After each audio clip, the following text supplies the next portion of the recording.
and we are on Chapter 12 of Pride and Prejudice. In consequence of an agreement between the sisters, Elizabeth wrote the next morning to her mother to beg that the carriage might be sent for them in the course of the day. But Mrs. Bennet, who had calculated on her daughters remaining at Netherfield till the following Tuesday, which would exactly finish Jane's week, could not bring herself to receive them with pleasure before. Her answer, therefore, was not propitious, at least not to Elizabeth's wishes, for she was impatient to get home.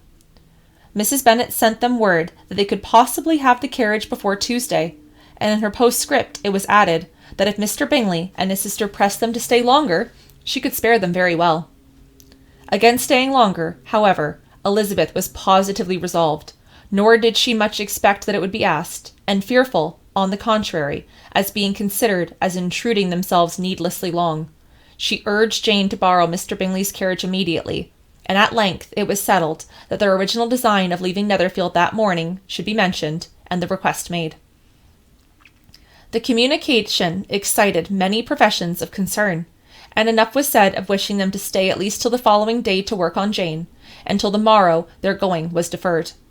Miss Bingley was sorry that she had proposed the delay, for her jealousy and dislike of one sister much exceeded her affection for the other.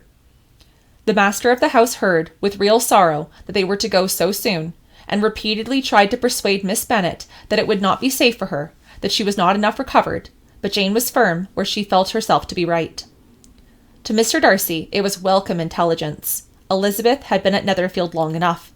She attracted him more than he liked, and Miss Bingley was uncivil to her, resolved to be particularly careful that no signs of admiration should now escape him, nothing that could elevate her with the hope of influencing his felicity, sensible that if such an idea had been suggested, his behaviour during the last day must have material weight in confirming or crushing it.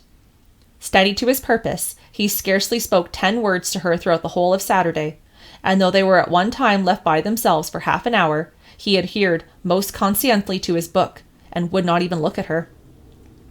On Sunday, after morning service, the separation, so agreeable to almost all, took place.